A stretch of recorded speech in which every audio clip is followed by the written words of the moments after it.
नमस्कार प्रिय दर्शकों, एक बार फिर आपका स्वागत है हमारे YouTube चैनल में। प्रिय दर्शकों, आज फिर एक नई कहानी, एक नया वीडियो लेकर हम हाजिर हुए हैं। आज का जो प्रसंग है, आज की जो कहानी है, ये बड़ी ही मोटिवेशनल है, बड़ी ही ज्ञानवर्धक कहानी है। प्रिय दर्शकों, ये कहानी आपको आपके जीवन में ढेर सारी प्रेरणा देगी, इसलिए इस कहानी को पूरा सुने। आज की जो कहानी है वह एक बूढ़ी चिड़िया की कहानी है। कहानी शुरू करने से पहले जो लोग हमारे चैनल पर पहली बार आए हैं वे हमारे चैनल को सब्सक्राइब करें, बेल आइकन ऑन करें, अच्छे अच्छे कमेंट किया करें ताकि हर नई आने वाली वीडियो का नोटिफिकेशन सबसे पहले आप तक पहुंचे। चलिए कहानी शुरू करते हैं। प्राचीन समय की बात है। एक जंगल में एक बूढ़ी चिड़िया और कौवा बैठे हुए थे। सर्दियों की रात थी, कड़ाके की ठंड पड़ रही थी। तब कौवा बूढ़ी चिड़िया से कहता है, बूढ़ी चिड़िया, आज की रात निकालने के लिए ऐसा क्या किया जाए जिससे यह रात निकल जाए? सर्दी बहुत भारी पड़ रही है। कौवा कहता है, कोई ऐसी कहानी सुनाओ जिससे हमारी आज की रात कट जाए। बूढ़ी चिड़िया कौवा की बात सुनकर एक कहानी शुरू करती है और करती है, तुम ध्यान से सुनो, बड़ी ज्ञानवर्धक और प्रेरणादायक कहानी तुम्हें सुनाने जा रही हूं। अब कौवा बड़े ध्यान से सुनता है और बूढ़ी चिड़िया कहानी शुरू करती है और कहती है, एक मां 10 बच्चों को पाल सकती है, लेकिन 10 बेटे मिलकर एक मां को नहीं पाल सकते। आज की कहानी उसी कड़वे सच और महादेव के क्रोध की गवाही है। जब एक बूढ़ी मां की आह अर्श तक पहुंची तो कैसे हिला पापियों का फर्श। सुनिए कर्मों के हिसाब और महादेव के न्याय की यह रोंगटे खड़े कर देने वाली दास्तान। गांव के किनारे जहां पक्की सड़क खत्म होती थी और कच्ची पगडंडी शुरू होती थी, वहीं एक पुराना पीपल का पेड़ था। उस पेड़ के नीचे एक छोटा सा टूटा फूटा घर था, जिसे घर कहना भी शायद गलत होगा। वह बस ईंटों और गाड़े से खड़ी की गई 4 दीवारें थीं, जिन पर खपरेल की छत थी। उसी छत के नीचे अपनी तकदीर का रोना रोती हुई 70 साल की शारदा देवी रहती थी। शारदा देवी का शरीर अब सूखकर कांटा हो गया था। आंखों के नीचे गहरे गड्ढे पड़ गए थे और उन गड्ढों में हमेशा सूखे हुए आंसू मिलते थे। कमर इतनी झुक गई थी कि चलते समय उसका मुंह जमीन की तरफ ही रहता था, जैसे वह अपनी खोई हुई खुशियां उस धूल मिट्टी में तलाश रही हो। गांव वाले उसे शारदा देवी काकी कहते थे, लेकिन उसके अपने ही घर में उसे कोई मां कहने वाला नहीं बचा था। यह वही शारदा देवी थी जिसके घर के आंगन में कभी दिन रात बच्चों की किलकारियां गूंजती थी, जहां कभी चूल्हा ठंडा नहीं होता था क्योंकि आने जाने वालों के लिए हमेशा रोटियां सिकती रहती थी। आज उसी शारदा देवी के पेट में अन्न का दाना जाने के लिए भी लाले पड़े हुए थे। उसके 2 बेटे थे, माधव और हरीश। दोनों अब बड़े हो चुके थे, उनकी शादी हो चुकी थी और उनके अपने बच्चे भी थे।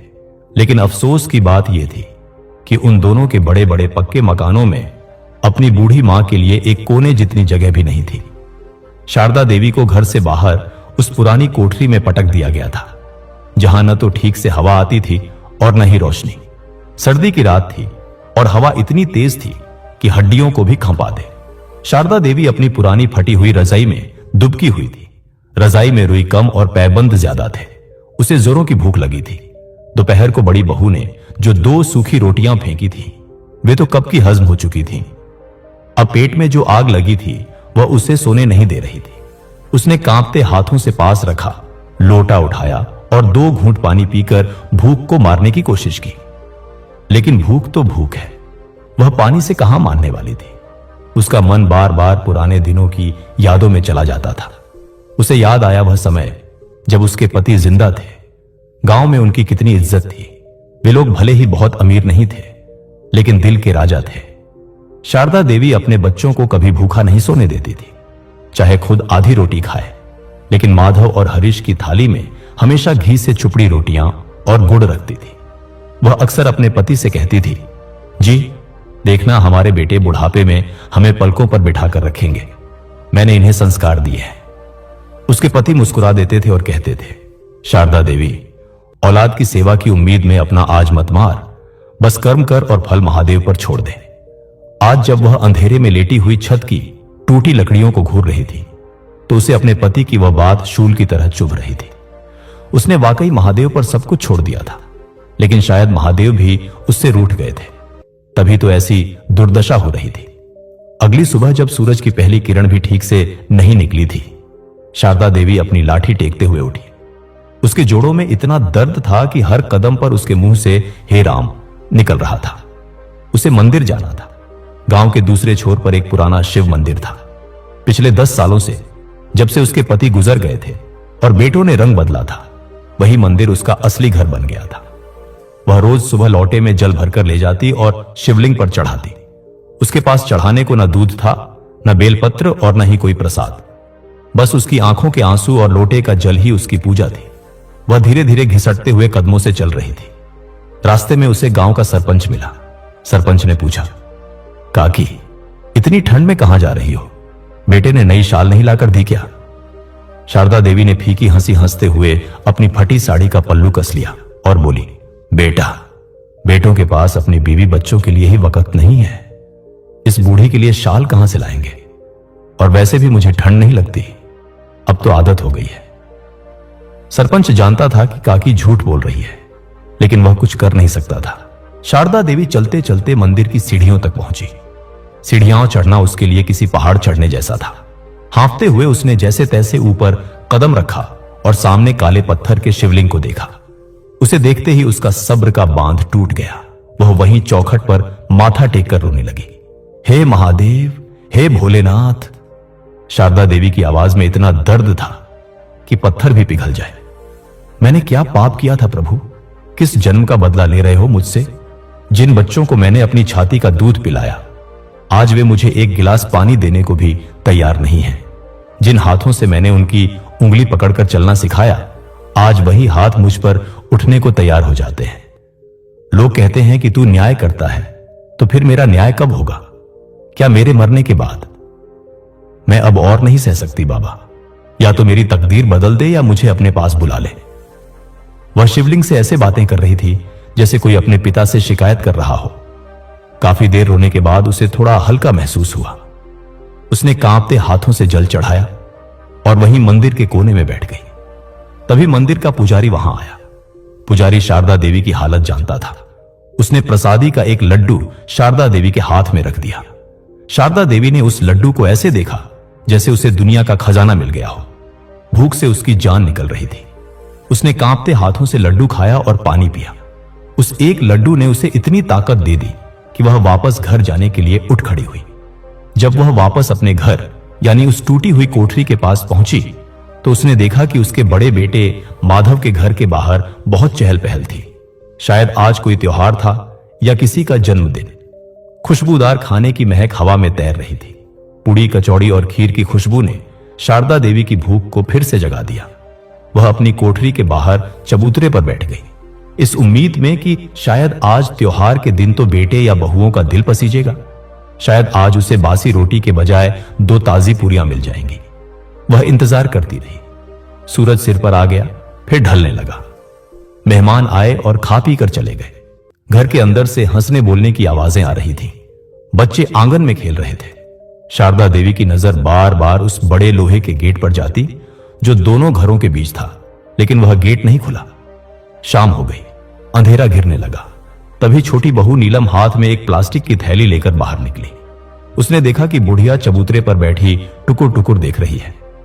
नीलम ने नाक भौं सिकोड़ी और वह थैली शारदा देवी की तरफ फेंकते हुए बोली, लो, ये बचा हुआ खाना है। कुत्ते को देने जा रही थी, पर सोचा तुम्हें दे दूं। वैसे भी तुम दिन भर यहीं बैठी ताकती रहती हो कि कब क्या मिले। शारदा देवी का कलेजा छन्न से टूट गया। वह खाना जो कुत्ते के लिए था, वही उसकी बहू उसे दे रही थी, और वह भी इतनी नफरत के साथ। स्वाभिमान तो कह रहा था कि उस थैली को ठोकर मार दे, लेकिन पापी पेट का क्या करती। भूख इंसान को जानवर बना देती है और लाचारी इंसान को बेगैरत। शारदा देवी ने कांपते हाथों से वह थैली उठाई। उसमें कुछ ठंडी सूखी पूड़ियां और थोड़ी सी बची हुई सब्जी थी। उसने नीलम की तरफ देखा, कुछ कहना चाहा पर शब्द गले में ही अटक गए। नीलम तो थैली फेंककर अंदर चली गई और जोर से दरवाजा बंद कर लिया। उस दरवाजे की आवाज ने शारदा देवी के दिल पर एक और चोट की। वह अपनी अंधेरी कोठरी में गई और दिए की मध्यम रोशनी में वह खाना खाने बैठी। हर निवाला गले से नीचे उतरते वक्त कांटों की तरह चुभ रहा था। वह खा रही थी और रो रही थी। आंसू खाने में गिर रहे थे, जिससे उस खाने का स्वाद और भी नमकीन हो गया था। देख महादेव, उसने सिसकते हुए कहा, देख ले अपनी बेटी का हाल। आज मुझे मेरे ही घर में कुत्ते का हिस्सा मिल रहा है। क्या यही मेरा न्याय है? उस रात शारदा देवी को नींद नहीं आई। वह बस करवटें बदलती रही और सोचती रही कि क्या अब उसकी बची हुई जिंदगी ऐसे ही अपमान में कटेगी? क्या उसे कभी इज्जत की 2 रोटियां नसीब नहीं होंगी? अगले दिन से शारदा देवी ने फैसला किया कि वह अब इन बेटों के भरोसे नहीं रहेगी। शरीर में जान नहीं थी, फिर भी उसने सोचा कि वह कुछ काम करेगी। भीख मांगने से तो अच्छा है कि वह मेहनत करके खाए। सुबह होते ही वह गांव के ही एक जमींदार ठाकुर देवेंद्र सिंह की हवेली की तरफ चल दी। ठाकुर देवेंद्र सिंह गांव के सबसे अमीर आदमी थे, लेकिन उनका स्वभाव बहुत कड़क था। फिर भी शारदा देवी के पास और कोई चारा नहीं था। वह हवेली के पिछवाड़े वाले दरवाजे पर गई। वहां काम करने वाली एक नौकरानी ने उसे देखा। शारदा देवी ने उससे कहा, बेटी, क्या मुझे यहां कोई काम मिल सकता है? मैं झाड़ू पोंछा तो नहीं कर सकती क्योंकि कमर नहीं झुकती, लेकिन मैं अनाज बीन सकती हूं, सब्जी काट सकती हूं या बच्चों को खिला सकती हूं। मुझे बस 2 वक्त की रोटी चाहिए। नौकरानी को दया आ गई। वह अंदर गई और ठाकुर की पत्नी यानी ठकुराइन को बुला लाई। ठकुराइन एक धार्मिक महिला थी। उन्होंने जब शारदा देवी की हालत देखी तो उनका दिल पसीज गया। वह शारदा देवी को जानती थी। उन्होंने कहा, अरे शारदा देवी दीदी, आप यहां? आपके तो 2 जवान बेटे हैं, फिर आपको काम करने की क्या जरूरत आ पड़ी? शारदा देवी की आंखों में पानी भर आया, लेकिन उसने खुद को संभाला। वह अपने घर की बुराई बाहर वालों के सामने नहीं करना चाहती थी, क्योंकि मां तो मां होती है, चाहे बेटे कितने ही नालायक क्यों ना हो। उसने बस इतना कहा, मालकिन, बेटों का अपना परिवार है, खर्चे बढ़ गए हैं। मुझे अच्छा नहीं लगता कि मैं उन पर बोझ बनूं। हाथ पांव चल रहे हैं तो सोचती हूं खुद कमा लूं। ठकुराइन समझ गई कि बात कुछ और है। उन्होंने कुरेदना ठीक नहीं समझा। उन्होंने कहा, ठीक है दीदी, आप हमारे आंगन में बैठकर अनाज साफ कर दिया करना और पूजा के लिए फूलबत्ती बना दिया करना। आपको 2 वक्त का खाना यही मिल जाएगा और कुछ पैसे भी दे दिया करेंगे। शारदा देवी को लगा जैसे महादेव ने उसकी सुन ली। उसे काम मिल गया था। वह बहुत खुश थी। उस दिन उसने मन लगाकर गेहूं साफ किया। दोपहर को उसे गरम दाल, चावल और रोटी मिली। न जाने कितने महीनों बाद उसने भरपेट गरम खाना खाया था। शाम को जब वह घर लौटी तो उसके हाथ में कुछ पैसे और ठकुराइन की दी हुई एक पुरानी लेकिन साबुत शॉल थी। वह बहुत सुकून महसूस कर रही थी। उसे लगा कि अब उसे अपने बेटों के सामने हाथ नहीं फैलाने पड़ेंगे। लेकिन शारदा देवी की यह खुशी ज्यादा दिन तक टिकने वाली नहीं थी। उसके बेटों को जब पता चला कि उनकी मां जमींदार की हवेली में काम कर रही है तो उन्हें अपनी नाक कटती हुई महसूस हुई। उन्हें मां की तकलीफ से कोई मतलब नहीं था। उन्हें बस अपनी झूठी शान की फिक्र थी। माधव और हरीश गुस्से में तमतमाते हुए शारदा देवी की कोठरी में आए। माधव ने जोर से चिल्लाते हुए कहा, बुढ़िया, तुझे शर्म नहीं आती? हमारे पास इतना पैसा है, जमीन जायदाद है, और तू वहां ठाकुरों के घर में नौकरानी बनकर बैठी है। पूरे गांव में हमारी थू-थू हो रही है। लोग कह रहे हैं कि देखो, उनके बेटे महलों में रह रहे हैं और मां दूसरों के घर बर्तन मांज रही है। शारदा देवी ने डरते हुए कहा, बेटा, मैं बर्तन नहीं मांजती, बस थोड़ा अनाज साफ करती हूं, और तुम लोग मुझे खाना तो देते नहीं, तो क्या मैं भूखी मर जाऊं? हरीश ने पैर पटकते हुए कहा, तो क्या हम मर गए हैं? अरे 2 रोटी ही तो खाती है तू, वो भी नहीं मिल रही क्या तुझे? और अगर काम ही करना है तो घर में कर, बहुओं का हाथ भट्टा। बाहर जाकर हमारी नाक कटाने की जरूरत नहीं है। कल से तू वहां नहीं जाएगी, समझी? बेटों ने उसे काम पर जाने से तो रोक दिया, लेकिन उसके हालात नहीं बदले, बल्कि अब तो बहुओं का अत्याचार और भी बढ़ गया। वे सोचने लगी कि यह बुढ़िया हमारी शिकायत पूरे गांव में करती फिरती है। अब उसे खाना और भी देरी से मिलने लगा। कभी कभी तो पूरा दिन बीत जाता और उसे पानी के अलावा कुछ नसीब नहीं होता। शारदा देवी अब घर के काम भी करने लगी थी। अपनी कांपती उंगलियों से वह मजबूरी में साग काटती, कभी दाल बीनती। अगर जरा सी भी गलती हो जाती तो बहुएं उसे ताने मार मार कर अधमरा कर देती। अरे, यह भी ठीक से नहीं होता तुमसे। मुफ्त की रोटियां तोड़ने में तो बहुत आगे हो। छोटी बहू अक्सर बड़बड़ाती रहती। शारदा देवी चुपचाप सब सुनती और अपने आंसू पी जाती। उसका बस एक ही सहारा था, उसका महादेव। वह रोज रात को उनसे बातें करती। बाबा, तूने मुझे काम दिया था, रास्ता दिखाया था, लेकिन मेरी तकदीर में तो सुख लिखा ही नहीं है। शायद अब तू ही बता, मैं क्या करूं? एक दिन की बात है, सावन का महीना था और जोरों की बारिश हो रही थी। शारदा देवी की कोठरी की छत टपकने लगी। पानी बूंद बूंद करके सीधा उसके बिछौने पर गिर रहा था। पूरी कोठरी में कीचड़ हो गया था। ठंड और सीलन के मारे शारदा देवी का बुरा हाल था। उसे तेज बुखार हो गया, शरीर तप रहा था और वह खाट पर पड़ी कराह रही थी। प्यास के मारे उसका गला सूख रहा था। उसने आवाज लगाने की कोशिश की, बहू, ओ बहू, थोड़ा पानी दे दो। लेकिन बादलों की गर्जन और बारिश के शोर में उसकी कमजोर आवाज दब गई, या शायद सुनकर भी किसी ने अनसुना कर दिया। पूरी रात वह बुखार में तड़पती रही। उसे ऐसा लग रहा था कि आज उसकी आखिरी रात है। उसे अपने बचपन से लेकर जवानी तक के सारे दृश्य याद आने लगे। वह सोच रही थी कि कैसे उसने अपने बच्चों को पालने के लिए अपनी जवानी की खुशियां कुर्बान कर दी थी। जब माधव को चेचक निकला था तो वह 10 रातें सोई नहीं थी। उसके सिरहाने बैठी रही थी। जब हरीश को स्कूल भेजना था तो उसने अपने सोने के कंगन बेच दिए थे, और आज वही बच्चे अपने पक्के मकानों में चैन की नींद सो रहे हैं और उनकी मां यहां कीचड़ में पड़ी मौत का इंतजार कर रही है। सुबह हुई। बारिश रुक चुकी थी, लेकिन शारदा देवी में उठने की हिम्मत नहीं थी। जब सुबह के 10 बज गए और शारदा देवी बाहर नहीं दिखी तो बड़ी बहू कविता देखने आई। उसने सोचा कि बुढ़िया शायद मर गई है। उसने दरवाजे से झांका तो देखा शारदा देवी बेसुध पड़ी है। कविता ने नाक पर पल्लू रखा और माधव को आवाज दी, सुनते हो, जरा देखो तो सही, मां जी को क्या हो गया है? उठ ही नहीं रही। माधव आया और दूर से ही देखकर बोला, अरे कुछ नहीं, नाटक कर रही होगी या हो सकता है बुखार हो। तुम एक काम करो, वो जो सरकारी अस्पताल की गोली रखी है दे दो और 1 कप चाय दे देना, ठीक हो जाएगी। किसी ने उसके पास जाकर उसका माथा छूने की जहमत भी नहीं उठाई। वे लोग गोली और चाय रखकर चले गए। शारदा देवी में इतनी भी ताकत नहीं थी कि वह उठकर गोली खा सके। वह बस लेटी रही, महादेव की मूरत को अपनी धुंधली आंखों से निहारती रही जो उसने दीवार पर टांग रखी थी। 2 दिन और 2 रातें बीत गईं, लेकिन उस अंधेरी कोठरी का दरवाजा किसी ने नहीं खोला। शारदा देवी बुखार में जलती रही, कभी होश में आती तो कभी बेहोश हो जाती। उस 1 कप ठंडी चाय पर चींटियां लग चुकी थी जो माधव रखकर गया था। प्यास जब बर्दाश्त से बाहर हो गई तो शारदा देवी ने अपनी सूखी जीभ को गीला करने के लिए वही किया जो शायद कोई जानवर भी न करे। छत से टपकता हुआ मटमैला पानी जो जमीन पर एक छोटे से गड्ढे में जमा हो गया था, उसने पेट के बल रेंगते हुए अपनी अंजुली में भरकर उसी पानी को पिया। वह पानी गंदा था, लेकिन उस समय उसके लिए वह अमृत से कम नहीं था। उस गंदे पानी ने उसकी जान बचा ली। इसे महादेव का चमत्कार ही कहेंगे कि इतनी बीमारी, भूख और गंदगी के बावजूद उसकी सांसें चलती रहीं। शायद यमराज भी अभी उसे ले जाने को तैयार नहीं थे, या शायद उसकी तकदीर में अभी और दुख लिखे थे जिन्हें भोगना बाकी था। तीसरे दिन सुबह उसका बुखार थोड़ा कम हुआ।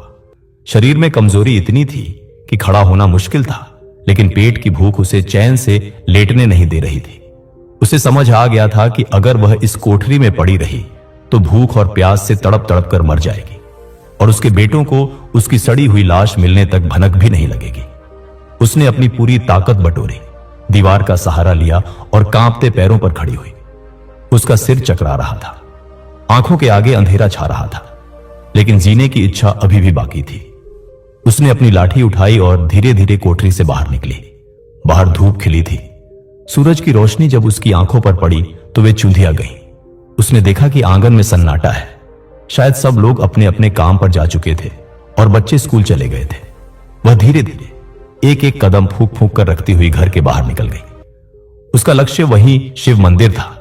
उसे लगा कि इंसान भले ही साथ छोड़ दे, लेकिन उसका महादेव उसे भूखा नहीं मरने देगा। रास्ते में गांव के लोग उसे देख रहे थे। उसकी हालत किसी जिंदा लाश से कम नहीं थी। बाल बिखरे हुए, कपड़े मैले और कीचड़ से सने हुए, चेहरा पीला और गाल पिचके हुए। जो भी उसे देखता अफसोस से सिर हिलाता और आगे बढ़ जाता। किसी में इतनी हिम्मत नहीं थी कि माधव और हरीश जैसे पैसे वाले लोगों से पंगा ले और बुढ़िया की मदद करे। शारदा देवी किसी की तरफ नहीं देख रही थी। उसकी नजरें सिर्फ मंदिर के शिखर पर टिकी थी। मंदिर पहुंचकर वह सीधे नंदी की मूर्ति के पास गिर पड़ी।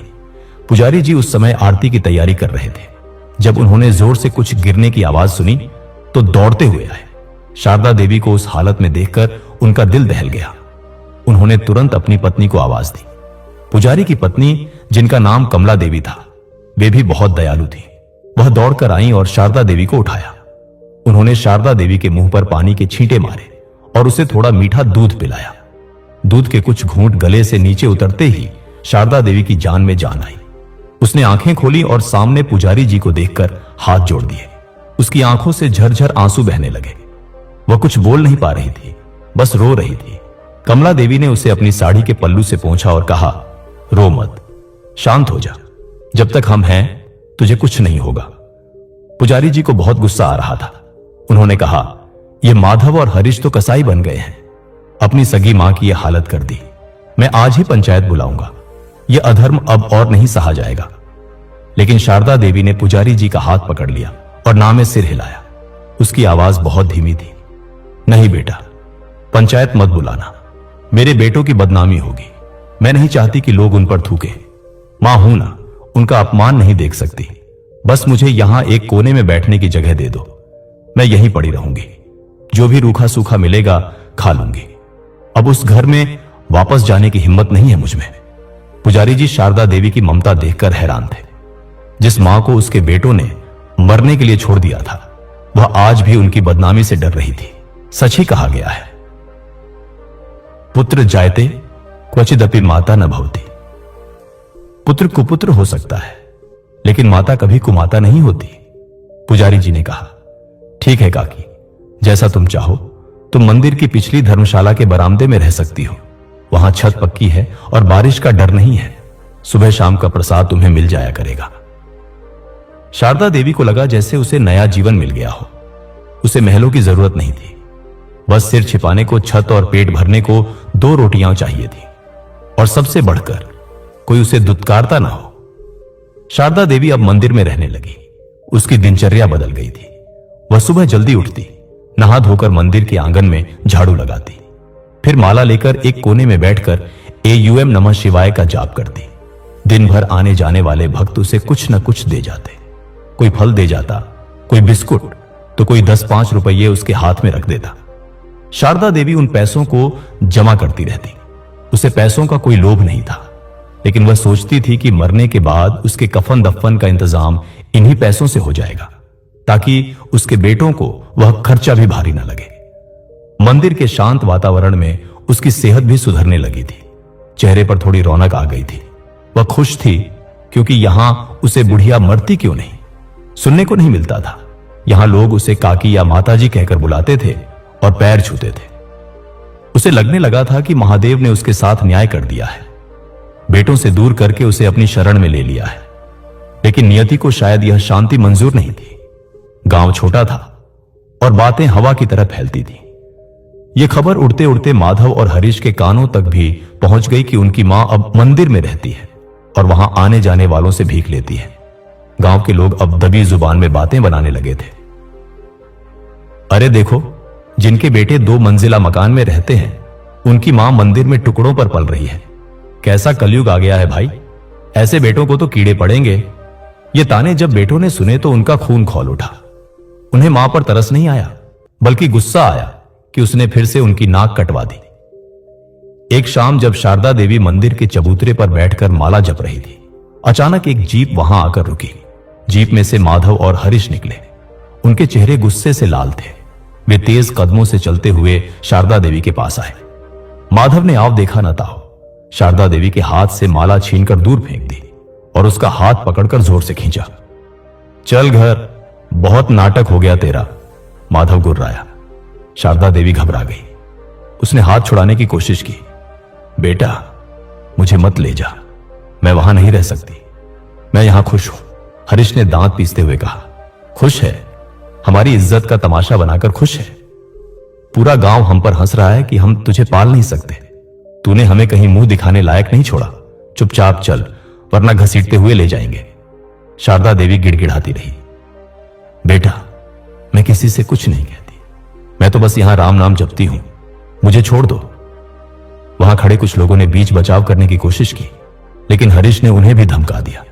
यह हमारा घर का मामला है, कोई बीच में टांग न अड़ाए। बूढ़ी और कमजोर शारदा देवी 2 जवान मर्दों का मुकाबला कैसे करती? वे उसे जबरदस्ती जीप में बिठाकर वापस उसी नरक में ले आए। घर लाकर उन्होंने शारदा देवी को उसी टूटी कोठरी में धकेल दिया और बाहर से सांकल चढ़ा दी। माधव ने चिल्लाकर कहा, अब अगर तूने इस कोठरी से बाहर कदम रखा तो टांगे तोड़ दूंगा तेरी। खाना तुझे यहीं मिलेगा और यहीं पड़े पड़े सड़ना है तुझे। बाहर जाकर गांव वालों के सामने हमारी बुराई करने का बहुत शौक है ना तुझे। अब देख तेरा शौक कैसे निकलता है। शारदा देवी दरवाजे को पीटती रही, रोती रही, लेकिन दरवाजा नहीं खुला। उसे फिर से कैद कर दिया गया था। अब उसकी हालत पहले से भी बदतर हो गई थी। पहले वह कम से कम बाहर निकल सकती थी, धूप देख सकती थी, लेकिन अब वह पूरी तरह से एक कैदी थी।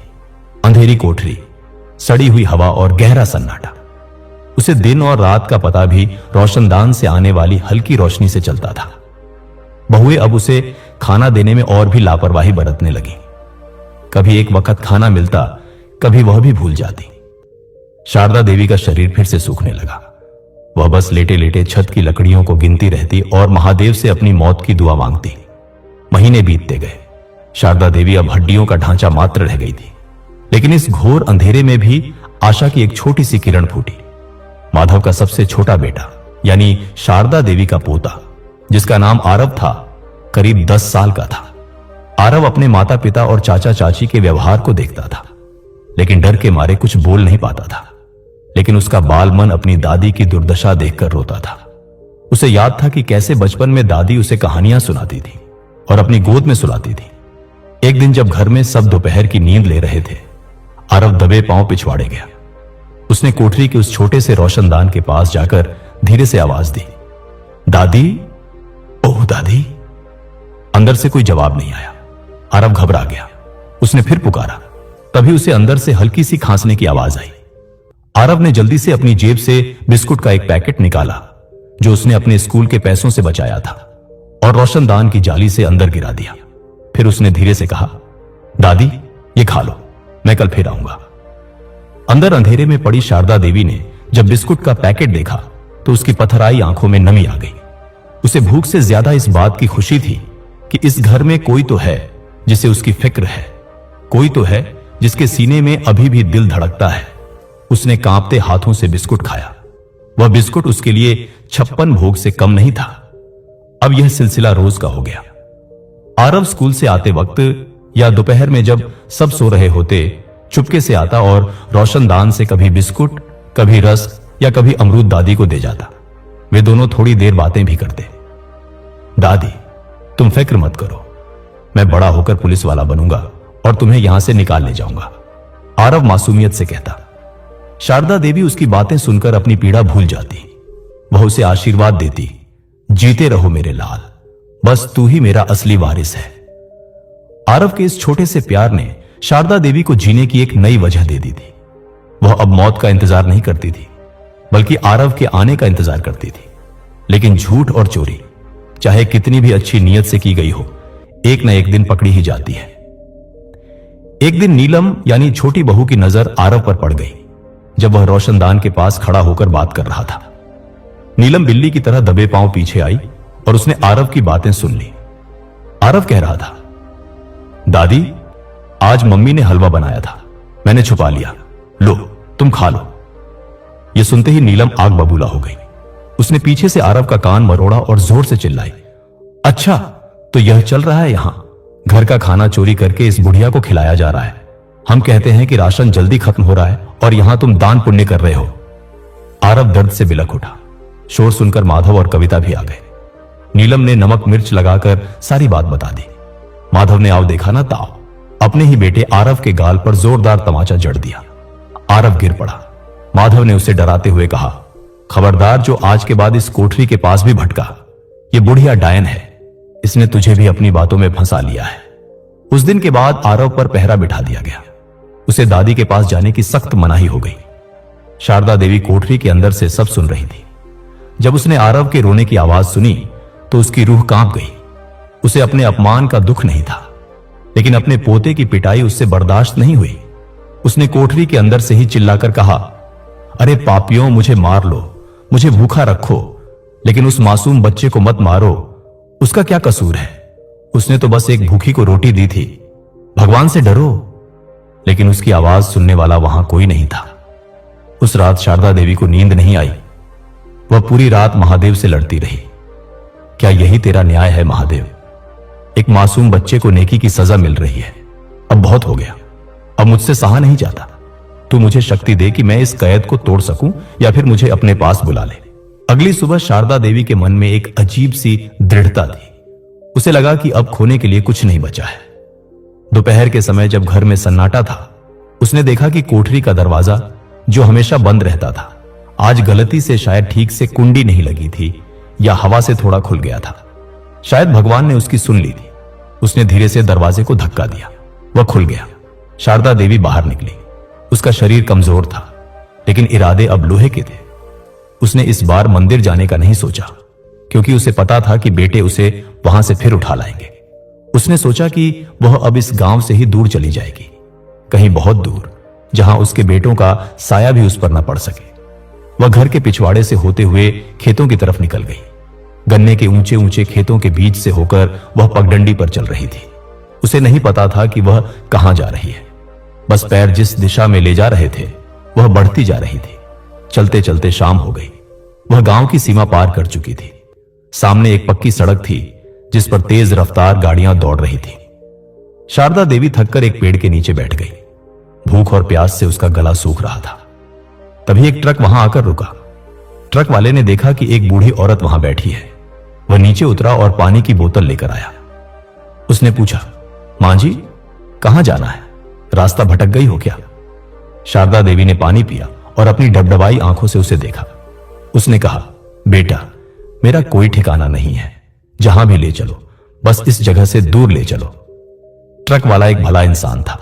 उसे समझ आ गया कि यह बुढ़िया जरूर किसी मुसीबत की मारी है। उसने कहा, मां जी, मैं शहर जा रहा हूं।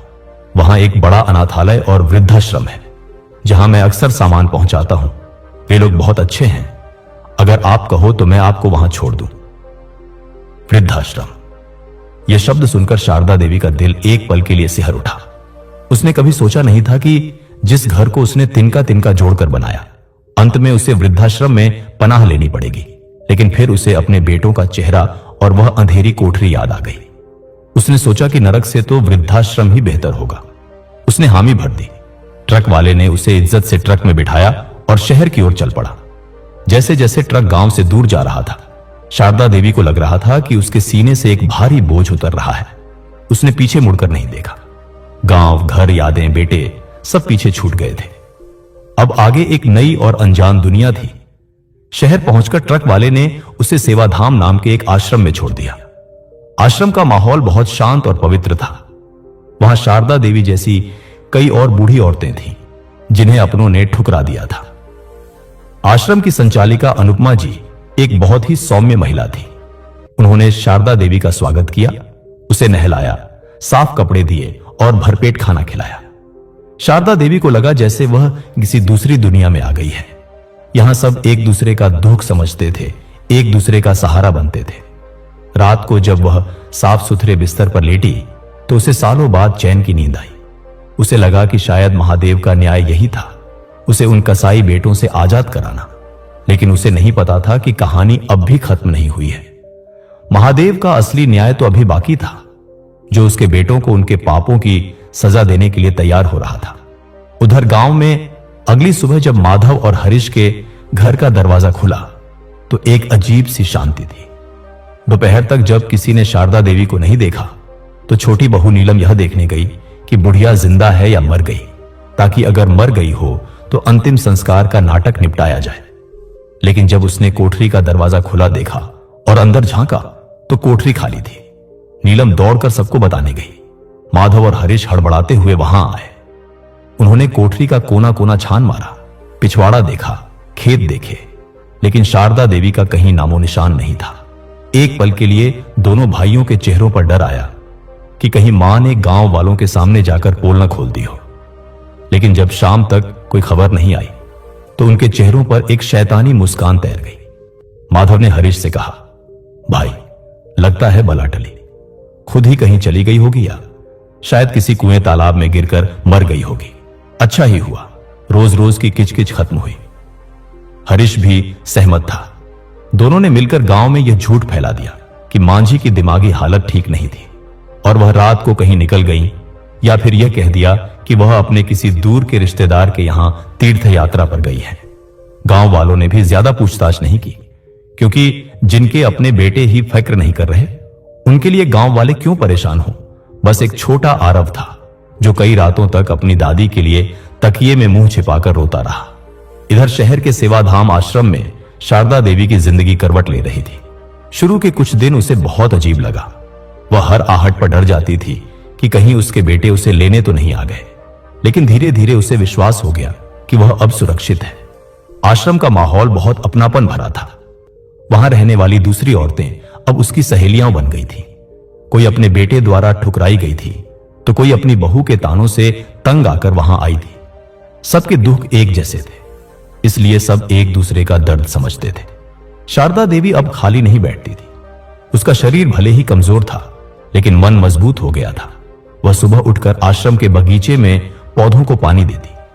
उसे पौधों में नए पत्ते आते देख बहुत खुशी मिलती, जैसे उसकी अपनी जिंदगी में नई कोपलें फूट रही हो। दोपहर में वह और बाकी महिलाएं मिलकर रुई की बत्तियां बनाती, पापड़ बढ़िया बनाती, जिन्हें बेचकर आश्रम का कुछ खर्च निकलता था।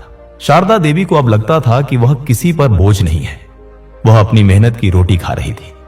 शाम को जब भजन कीर्तन होता तो शारदा देवी की आवाज सबसे तेज होती।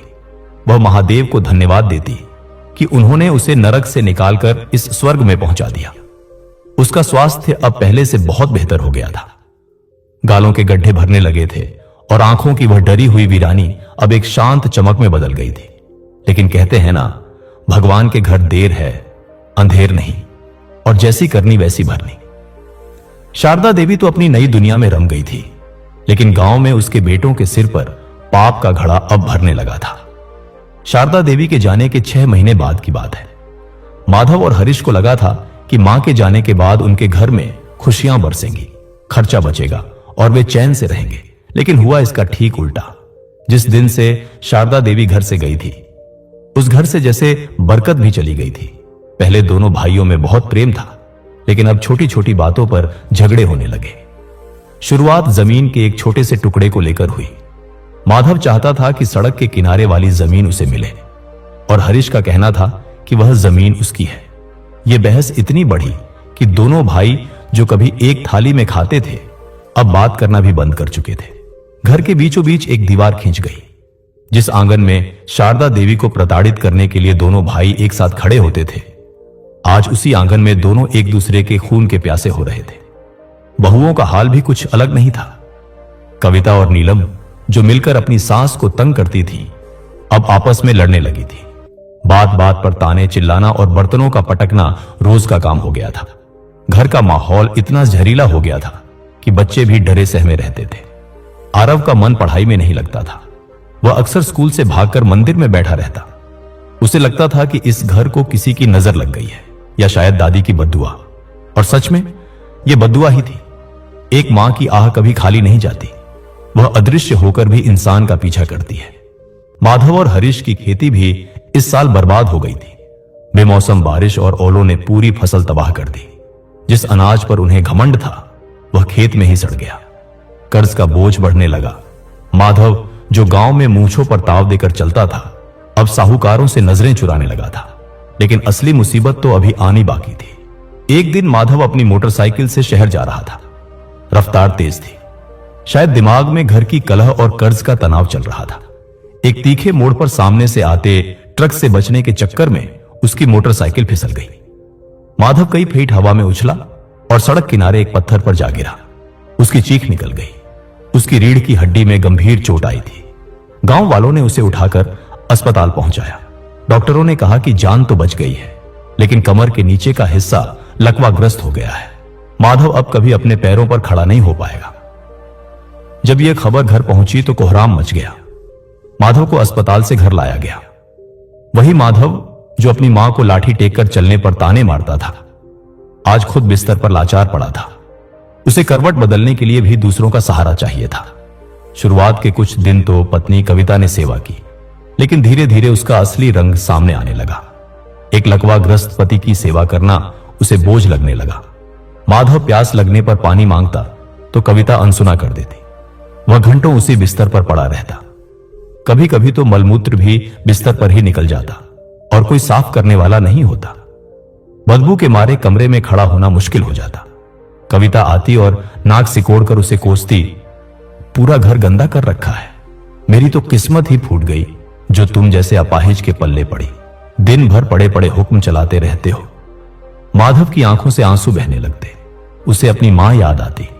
उसे याद आता कि कैसे जब वह बचपन में बीमार होता था तो उसकी मां रातों को जागकर उसके गंदे कपड़े साफ करती थी, कभी उफ तक नहीं करती थी। और आज उसकी अपनी पत्नी उसे जानवर से भी बदतर समझ रही थी। हरीश की हालत भी कुछ अच्छी नहीं थी। माधव के एक्सीडेंट के बाद सारी जिम्मेदारी और कर्ज का बोझ हरीश पर आ गया था। वह तनाव को झेल नहीं पा रहा था और उसने शराब का सहारा ले लिया। वह रोज रात को पीकर आता और घर में क्लेश करता, नीलम के साथ मारपीट करता। एक दिन नशे की हालत में उसका भी झगड़ा गांव के कुछ गुंडों से हो गया। उन लोगों ने हरीश को इतना मारा कि उसका एक हाथ और एक पैर टूट गया। अब दोनों भाई अपाहिज होकर अपने अपने कमरों में पड़े थे। जो घर कभी घमंड से सिर उठाए खड़ा था, अब वहां सिर्फ कराहने की आवाजें आती थी। गांव वाले बातें करते, देखो भाई, इसे कहते हैं महादेव का न्याय, जैसी करनी वैसी भरनी। अपनी मां को घर से निकालकर इन्होंने सोचा था कि सुखी रहेंगे, लेकिन भगवान ने इनको इनकी औकात दिखा दी। पुजारी जी ने भी जब यह सुना तो उन्होंने बस इतना कहा, मां बाप के आंसुओं में वह आग होती है जो बड़े बड़े साम्राज्यों को जलाकर राख कर देती है। यह तो बस शुरुआत है। उधर सेवाधाम में 1 साल बीत चुका था। शारदा देवी अब आश्रम की नानी बन चुकी थी। एक दिन आश्रम में एक सत्संग रखा गया था। शहर के कई बड़े लोग और दानदाता वहां आए थे। संयोग से उसी शहर के अस्पताल का एक बड़ा डॉक्टर भी वहां आया था, जिसका नाम डॉक्टर शर्मा था। डॉक्टर शर्मा ने जब शारदा देवी को देखा तो उन्हें कुछ जाना पहचाना लगा। वह शारदा देवी के पास गए और बोले, मां जी, मैंने आपको कहीं देखा है? शारदा देवी ने विनम्रता से हाथ जोड़कर कहा, बेटा, मैं तो एक मामूली अनपढ़ औरत हूं, तुम इतने बड़े डॉक्टर, तुमने मुझे कहां देखा होगा? बातों बातों में पता चला कि डॉक्टर शर्मा वही थे जिन्होंने बरसों पहले शारदा देवी के पति का इलाज किया था और वे उनके परिवार को जानते थे। डॉक्टर शर्मा को जब पता चला कि शारदा देवी के बेटे इतने अमीर होकर भी उसे यहां छोड़ गए हैं तो उन्हें गहरा धक्का लगा। उन्होंने शारदा देवी से कहा, मां जी, क्या आपको पता है आपके बेटों के साथ गांव में क्या हुआ? शारदा देवी का दिल जोर से धड़का। मां का दिल चाहे कितना भी दुखी हो, अपनी औलाद के लिए बुरा नहीं सोच सकता। उसने घबराकर पूछा, क्या हुआ मेरे बच्चों को? सब ठीक तो है ना? डॉक्टर शर्मा ने उसे बताया कि कैसे माधव लकवाग्रस्त है और हरीश शराब के नशे में बर्बाद हो चुका है। उनका घर नरक बन गया है और कोई उन्हें पानी देने वाला भी नहीं है। यह सुनकर शारदा देवी के हाथ से पानी का गिलास छूट गया। उसकी आंखों में आंसू आ गए। वहां खड़ी दूसरी औरतों ने कहा, शारदा देवी दीदी, क्यों रोती हो? ये तो उनके कर्मों की सजा है। उन्होंने तुम्हारे साथ जो किया ये उसी का फल है, उन्हें भोगने दो। लेकिन शारदा देवी ने अपना पल्लू उठाया और आंसू पोंछे। उसकी आवाज में एक अजीब सा दर्द और दृढ़ता थी। वह बोली, कर्म उनके चाहे जैसे भी हों, पर कोख तो मेरी ही थी ना। मैंने उन्हें उंगली पकड़कर चलना सिखाया था। आज वे गिर पड़े हैं तो मैं मुंह कैसे फेर लूं? महादेव ने न्याय किया, यह उनका काम था। पर मैं मां हूं, मेरा काम माफ करना है। मुझे उनके पास जाना होगा। आश्रम की संचालिका अनुपमा जी ने उसे बहुत समझाया, शारदा देवी जी, आप वहां वापस मत जाइए। वे लोग आपको फिर से प्रताड़ित करेंगे, वहां आपकी कदर नहीं है। लेकिन शारदा देवी ने कहा, बेटी, जब बच्चा छोटा होता है और बिस्तर गंदा करता है तो मां उसे फेंक नहीं देती, साफ करती है। आज मेरे बेटे लाचार हैं, अपाहिज हैं। उनकी पत्नियां उनका साथ छोड़ देंगी, पर मां साथ नहीं छोड़ेगी। मुझे जाना ही होगा। शारदा देवी की जिद के आगे सबको झुकना पड़ा। डॉक्टर शर्मा ने अपनी कार निकाली और शारदा देवी को लेकर गांव की ओर चल पड़े। वही गांव जहां से वह 1 साल पहले ट्रक में छुपकर भागी थी। आज वह उसी गांव में कार में बैठकर एक मसीहा की तरह लौट रही थी। जब कार शारदा देवी के घर के सामने रुकी तो वहां सन्नाटा पसरा था। गेट का रंग उड़ चुका था। आंगन में धूल और सूखे पत्ते जमा थे। शारदा देवी ने कांपते हाथों से गेट खोला। वह जैसे ही आंगन में दाखिल हुई, उसे माधव के कमरे से कराहने की आवाज आई, पानी, कोई तो पानी दे दो, मर गया मैं। शारदा देवी दौड़ती दौड़ती अंदर गई। उसने देखा माधव बिस्तर पर पड़ा है, शरीर सूखकर कांटा हो गया है, कमरे में बदबू है और मक्खियां भिनभिना रही हैं। शारदा देवी को देखते ही माधव की आंखें फटी की फटी रह गईं। उसे लगा शायद वह कोई सपना देख रहा है या यमराज उसे लेने आए हैं और मां का रूप धरकर आए हैं। लेकिन जब शारदा देवी ने उसके माथे पर अपना ठंडा हाथ रखा तो माधव को एहसास हुआ कि यह सपना नहीं, हकीकत है। शारदा देवी ने बिना कुछ बोले सबसे पहले खिड़की खोली, फिर रसोई में जाकर पानी लाई और माधव के मुंह से लगाया। माधव पानी पीते पीते फूट फूट कर रोने लगा। वह कोशिश करके शारदा देवी के पैरों की तरफ खिसकने लगा, लेकिन उसका शरीर साथ नहीं दे रहा था। उसने रोते हुए हाथ जोड़ लिए। मां, मां, मुझे माफ कर दे, मैं पापी हूं। मैंने तुझे घर से निकाला, तुझे भूखा रखा। देख मां, आज भगवान ने मेरा क्या हाल कर दिया। मेरी बीवी, मेरे बच्चे, कोई मेरे पास नहीं आता। मुझे अपने किए की सजा मिल गई। मां, तू क्यों आई? तू तो चली गई थी ना, मुझे मरने देती। शारदा देवी ने उसे गले लगा लिया और उसके आंसू पोंछे। चुप कर पगले, शारदा देवी बोली। तू बेटा होकर मां को छोड़ सकता है, पर मां होकर मैं तुझे कैसे छोड़ देती। मैं आ गई हूं ना, अब सब ठीक हो जाएगा। तभी दूसरे कमरे से हरीश के खांसने की आवाज आई। वह भी टूटे हाथ पैर के साथ पड़ा था। जब उसने मां की आवाज सुनी तो उसे विश्वास नहीं हुआ। शारदा देवी उसके पास भी गई। हरीश ने तो मां को देखते ही शर्म से अपनी आंखें झुका ली। उसे नजरें नहीं मिलाई जा रही थी।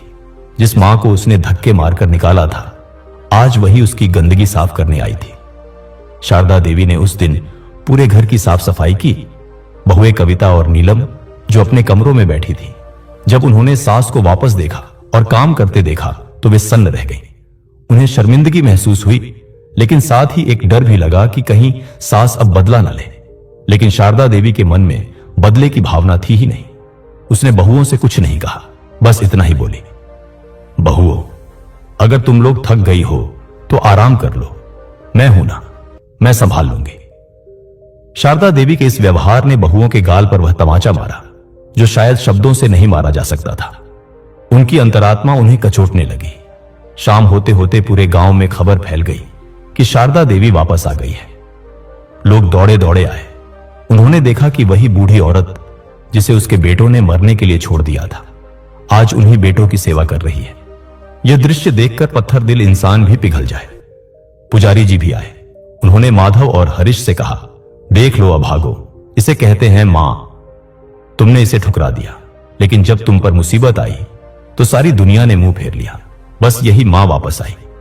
अगर अब भी तुम नहीं सुधरे तो महादेव तुम्हें सीधे नर्क में जगह देंगे। माधव और हरीश के पास बोलने के लिए शब्द नहीं थे, बस बहते हुए आंसू थे। उस रात शारदा देवी ने फिर से अपने घर का चूल्हा जलाया। उसने खिचड़ी बनाई और अपने हाथों से दोनों बेटों को खिलाई। सालों बाद उस घर में एक अजीब सी शांति थी। न लड़ाई, न झगड़ा, बस पछतावे के आंसू और माफी की खामोशी। लेकिन महादेव का न्याय अब भी पूरा नहीं हुआ था।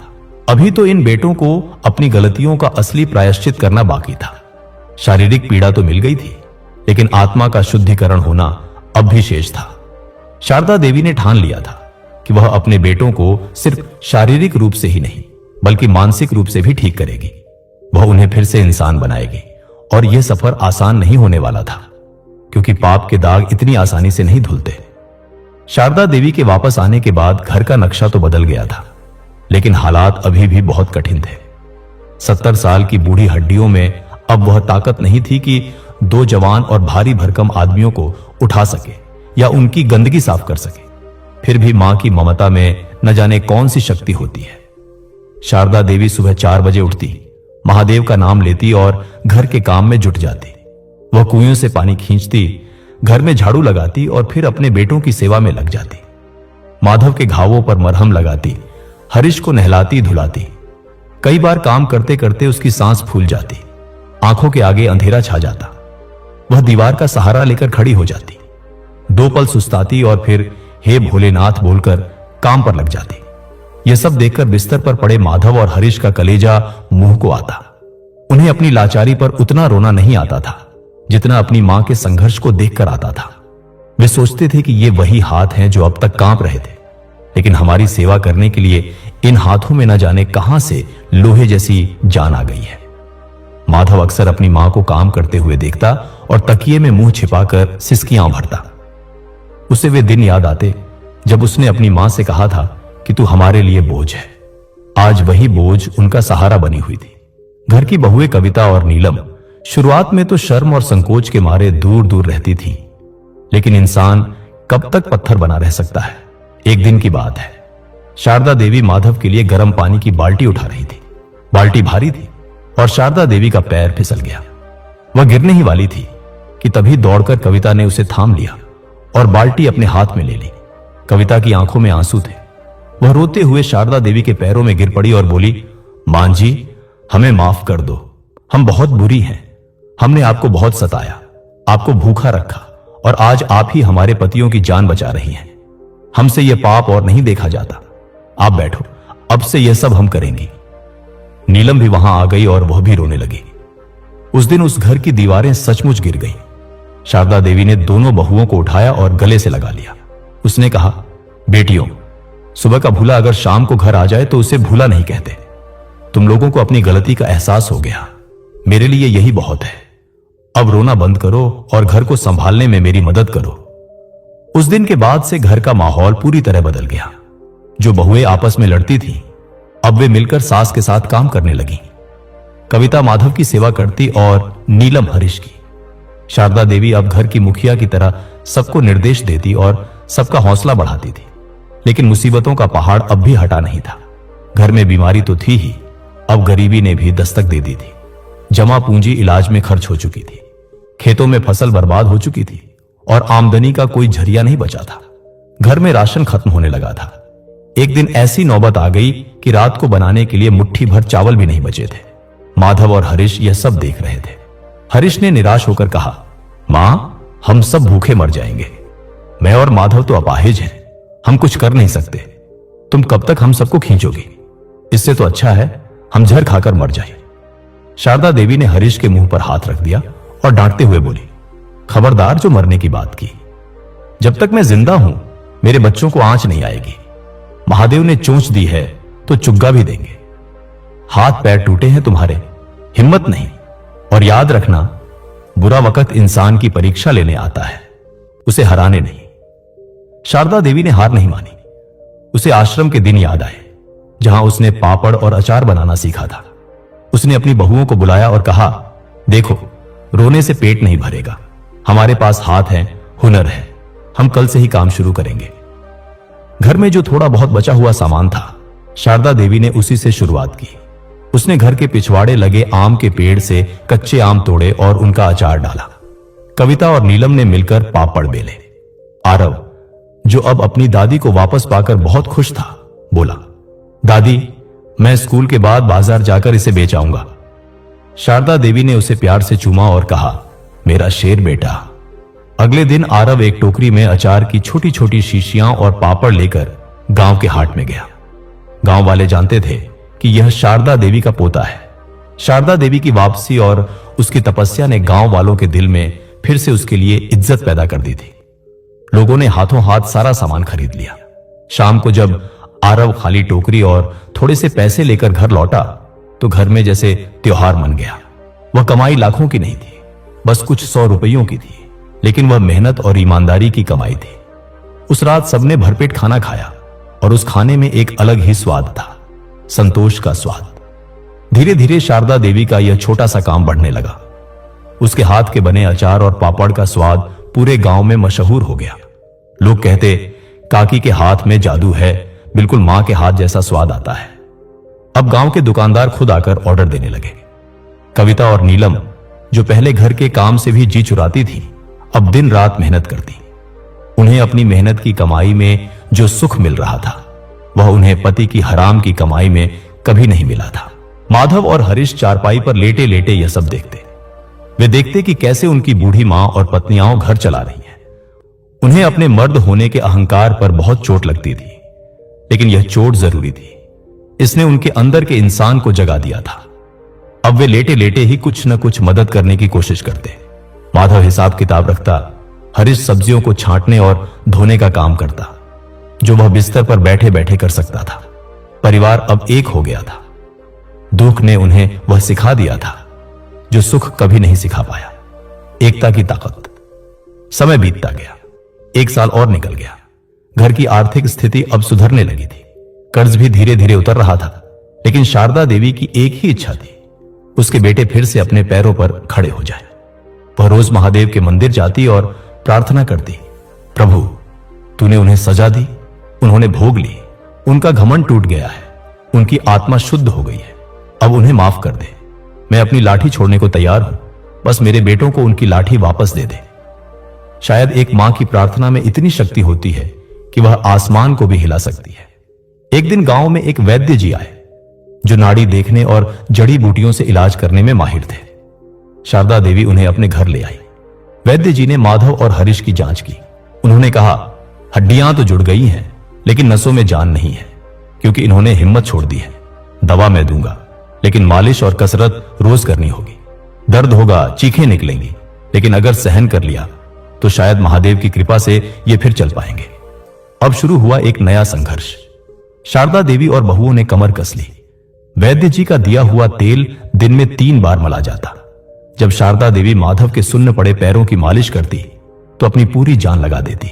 माधव दर्द से कराहता, मां रहने दे, बहुत दर्द हो रहा है, मुझसे नहीं होगा। लेकिन शारदा देवी कहती, बर्दाश्त कर बेटा, यह दर्द ही तुझे ठीक करेगा। बचपन में जब तुझे चलना सिखाती थी तब भी तू गिरता था, रोता था, लेकिन मैंने तुझे गोद में नहीं उठाया, तुझे खड़ा किया। आज भी तुझे खड़ा करूंगी। यह तपस्या महीनों चली। शारदा देवी के हाथ सूज जाते, बहुओं की कमर दुखने लगती, लेकिन किसी ने हार नहीं मानी। शारदा देवी रोज उन्हें हिम्मत देती, हिम्मत मत हारना, बस एक कोशिश और फिर वह चमत्कारी दिन आया। सुबह का समय था। शारदा देवी तुलसी में जल चढ़ा रही थी, तभी उसे पीछे से आवाज आई, मां।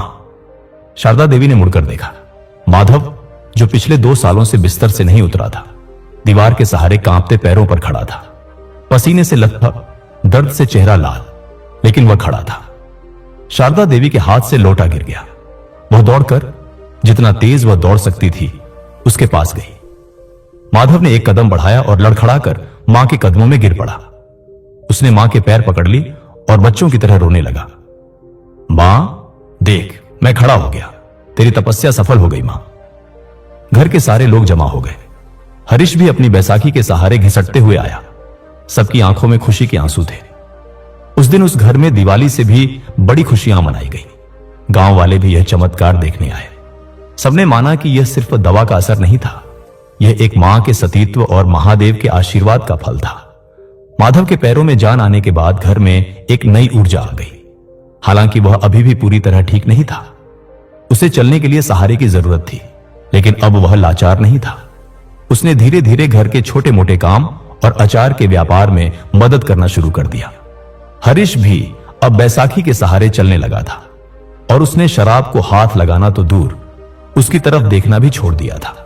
दोनों भाइयों ने कसम खाई कि जिस मां ने उन्हें 2 बार जीवन दिया, एक बार जन्म देकर और दूसरी बार अपने कर्मों से बचाकर, अब वे उस मां की आंखों में कभी आंसू नहीं आने देंगे।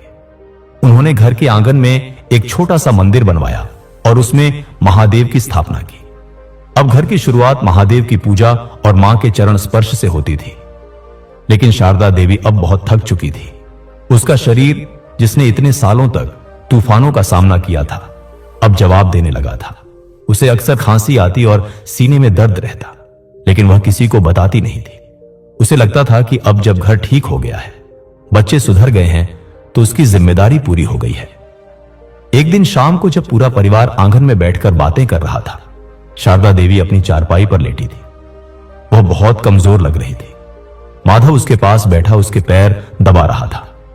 शारदा देवी ने माधव के सिर पर हाथ फेरा और बोली, बेटा, अब मुझे बहुत नींद आ रही है, मुझे लगता है महादेव मुझे बुला रहे हैं। माधव घबरा गया।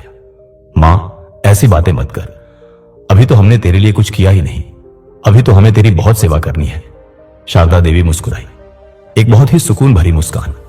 उसने कहा, बेटा, सबसे बड़ी सेवा यही है कि तुम लोग इंसान बन गए। आपस में प्यार से रहो, मिलजुल कर रहो, मुझे और कुछ नहीं चाहिए। उस रात शारदा देवी सोई, लेकिन अगली सुबह नहीं उठी। वह नींद में ही शांति से चली गई, चेहरे पर वही संतोष की मुस्कान ली। जब सुबह माधव उसे उठाने गया और वह नहीं उठी तो घर में कोहराम मच गया। लेकिन यह कोहराम वैसा नहीं था जैसा मातम में होता है। यह एक देवी की विदाई का दुख था। शारदा देवी की अंतिम यात्रा में पूरा गांव उमड़ पड़ा। अमीर, गरीब, बच्चे, बूढ़े सब उस मां को कंधा देने आए जिसने साबित कर दिया था कि मां की शक्ति के आगे दुनिया की हर मुसीबत छोटी है।